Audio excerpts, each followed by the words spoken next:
Здравствуйте, здравствуйте. О, привет! Я знаю, вы очень ждали новое видео. Буквально умоляли планету, чтобы она вращалась быстрее. Готовьтесь, сегодня будет интересно. Киты. Думаете, знаете о них все? Уверена, некоторые из вас сегодня узнают много нового. I am under the water. Please help me.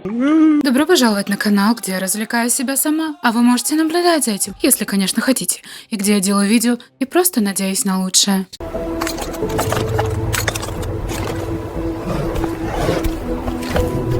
Пожалуйста, прямо сейчас подписывайтесь, ставьте лайки, нажмите на колокольчик, получать все уведомления и, конечно же, пишите комментарии хотя бы от 16 слов для поддержки канала. Факт первый. Не рыба-кит, а корова-кит. Что? Да, как бы то сказать, для тех, кто не знал, кит – это парнокопытная. Эволюция китов к тому виду, в котором мы их знаем, началась порядка 50 миллионов лет назад. С животного размером с котика, которое паслось на лугу, но вдруг решило, что в воде интереснее. Именно поэтому детенышей кита называют телятами. Но, кстати говоря, некоторые ученые считают по отдельным зубам, что ни на каких лугах они не паслись, а изначально были мясоедами. Да. Но зато потом поэтому легче было перейти на питание крилем и мелкой рыбкой. Тем не менее, самый близкий современный родственник кита – это гиппопотам и еще где-то поблизости свиньи и олени. Да, как-то так. Факт второй. Киты волосатые. Помните эти бугорки на морде некоторых китов? Господи, наконец-то есть повод об этом сказать. Пожалуйста. Скажите мне, что я не одна, кому морда кита напоминает эскимо с орешками. Не пускайте меня к китам, я их покусаю. Так вот, эти бугорки – это волосяные фолликулы. Такие же, как у людей и животных. У некоторых китообразных там, как правило, торчит 1-2 волоска. Они служат им для ориентации в пространстве и чтобы понимать близость от добычи. Кстати, у зародышей дельфинов есть прям полноценные усы. Надеюсь, понятно, что речь не про те усы, которыми многие киты фильтруют криль. Нет. Факт третий. У китов есть вши. Нет, это никак не связано с тем, что у китов есть волосы. Несмотря на то, что эти твари, аналогично сухопутным вшам, гадят китам ровно так же, впиваются клещеобразными конечностями и пьют кровь, они не родственники. Наземные вши – это насекомые, а китовая вошь – это вид паразитического рачка. Удивительный факт о самих этих вшах. Они не умеют плавать. Они буквально идут на дно без хозяина и мрут с голодухи. Зато убойно плодятся на коже бедных китов, впиваются в них намертво и остаются на них, пока не помрут. Но это еще не все. О морских уточках, которые в целом безобидны, но, нарастая на коже кита, портят обтекаемость тела и замедляют его, вы наверняка знаете. А вот кроме них и вшей есть еще одна существенная пакость, досаждающая бедолагам китообразным. Кит научился бороться с паразитами. Так вот, есть еще такое создание, как миксина. Червеобразное бесчелюстное, и оно обожает поселяться в теле кита. Эта тварь прогрызает кожу кита, которая, между прочим, у разных видов от 2,5 до 10 сантиметров. То есть представьте, что чувствует в процессе бедный кит, и присасывается к жировому слою. Но если вы думаете, что они прикрепляются к китам подобно тому, как делают рыбы-прилипалы к акулам, то нет. Прилипалы по сравнению с миксинами просто ангелы. Миксина выгрызает в коже и жире кита себе огромную уютную пещерку, в которой буквально живет, гадя и кушая кита изнутри. И если вы думали, что это остается полностью безнаказанным, то повод для радости все же есть. Как мы знаем, кит – это млекопитающее. А у млекопитающих самый сложный мозг и высокий интеллект. И киты придумали метод борьбы с миксинами. Вернее, методов целых 3. Киты специально заплывают в пресные воды, от чего почти все уточки, клещи и миксины дохнут. Однако есть большой минус. Миксины на пресную воду реагируют не все. Те, кто в плоти поглубже, могут ничего не заметить. Однако при заплывании в полярные холодные воды, что является вторым способом борьбы с паразитами, и те не выдерживают и спешно пытаются покинуть тело кита, из-за чего при побеге разрывают заросшую от прогрызания рану, чем могут создать серьезную опасность здоровью кита. А для уточек и вшей у китов припасен еще один метод, третий – те самые прыжки из воды с ударом о воду. Ученые считают, что причин для прыжков как минимум 2. Это как раз борьба с паразитами, которые от силы удара массы тела кита о поверхность воды просто отлетают, ну и то, что китам весело. Да. У китов есть грудь. Ну не в прямом, конечно, смысле, однако киты млекопитающие. Они живородящие и, как и все другие млекопитающие, в первое время кормят потомство молоком. Вот, теперь живите с этим. Некоторые виды китов умеют говорить, в том числе с людьми. Нет, речь не просто про песни китов, а как минимум про это. Bye-bye. Bye-bye. Amy. Amy. Hello. Hello. Hello. 1, 2. 1, 2.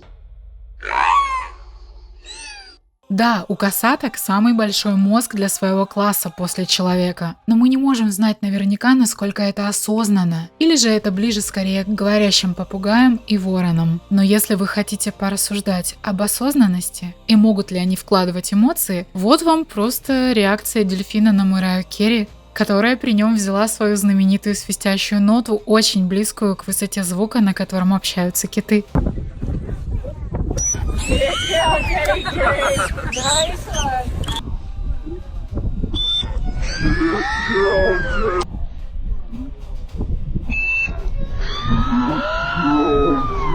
Оставляю его на ваш суд. Выводы делайте сами. Однако у разных групп косаток буквально разные диалекты, отчего разные традиции, правила охоты и даже предпочтения в питании. А еще киты умеют отличать один вид косаток от других по голосам и диалекту. Буквально есть зафиксированные случаи, документально, когда горбачи шарахались от именно тех косаток, в рационе которых есть киты, но не обращали никакого внимания и даже плавали вместе с теми косатками, которые питаются исключительно рыбой.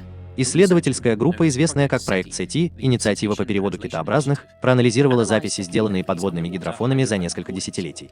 Они обнаружили, что коды кашалотов обладают сложной комбинаторной структурой. Проще говоря, у них есть фонетический алфавит. Модели успешно идентифицировали 156 различных фонетических звуков. Лингвистическая сложность выходит далеко за рамки простого ритма и темпа. В апреле 2026 года в журнале Royal Society Proceedings B были опубликованы данные, согласно которым кашалоты активно используют гласные звуки. Такой высокий уровень акустической модуляции означает, что язык кашалотов имеет поразительное структурное сходство со сложными тональными языками на Земле. На Земле, в частности, с китайским языком. В китайском языке один и тот же слог может иметь совершенно разные значения в зависимости от тона. Киты недооцененно умны настолько, что практически разрабатывают тактики. Здесь вы видите косаток, которые не просто атакуют добычу, они буквально понимают, как нанести ей максимальный урон. Тут они подбрасывают своих жертв на высоту от 10 метров, а тут вы видите скоординированную, безупречную тактику охоты на тюленя в полярных водах. Тюлень на льдине, и поэтому просто так его не достать. И, наверное, можно было бы ожидать, что косатки попытаются сломать льдину снизу или напрыгнуть на нее сверху, но нет. Просто смотрите. Группа косаток каким-то образом договаривается отплыть на точно отмеренное расстояние. Одновременно начинает двигаться с конкретной скоростью и интенсивностью к льдине, создавая волну, которой они раскалывают лед, и тюлень падает в воду. И вот после этого скажите мне, пожалуйста, что для этого не нужно хотя бы на интуитивном уровне понимать, как работает физика. Причем после падения тюленя в воду там его хватает несколько косаток, которые каким-то образом были оповещены о том, что они не должны плыть в сторону льдины с остальными, а должны просто ждать, зная, что произойдет. Вряд ли настолько сложное поведение можно было бы объяснить простыми инстинктами. А еще просто не могу не рассказать вам этот потрясающий и одновременно очень грустный случай. Эмпаты, готовьте платочки, у нас перехнычка и новый символ одиночества после пингвина. Кит-одиночка, родившийся иноязычным. В 1989 году ученые с удивлением зафиксировали с помощью американской системы военных подводных гидрофонов, которой они отслеживали советские подлодки, песню «Синего кита», которая внезапно звучала на частоте 52 Гц. Для понимания, все синие киты общаются на низких частотах от 10 до 39 Гц. Это значит, что этого кита буквально никто не слышал и не понимал. Представьте, ты синий кит. Ты живешь вплоть до 110 лет, и ты всегда один. Надо сказать, история очень загадочная. Кита воочию никто никогда не смог заснять или увидеть. Но маршрут его перемещений в Тихом океане совпадает с путями миграции синих китов и финвалов. И самое душераздирающее, все время, как он нам известен, по наблюдениям ученых, он всегда всплывает, тратит на пение аж до 20 часов в сутки, тщетно пытаясь найти своих сородичей. Однако есть мнение, что его все же слышат, просто его голос для китов звучит странно и слишком высоко, и поэтому с ним никто не контактирует. Для обычных китов его пение звучит как непонятный иностранный диалект или даже шум, поэтому его избегают. Греет душу то, что в последние несколько лет исследования океанологов показали, что в океане были зафиксированы и другие песни на частоте 52 Гц. Значит, этот кит, возможно, уже не один. То есть, возможно, ему кто-то все-таки ответил, кто знает, может быть, мы с вами свидетели зарождения нового вида. Многие киты – альтруисты.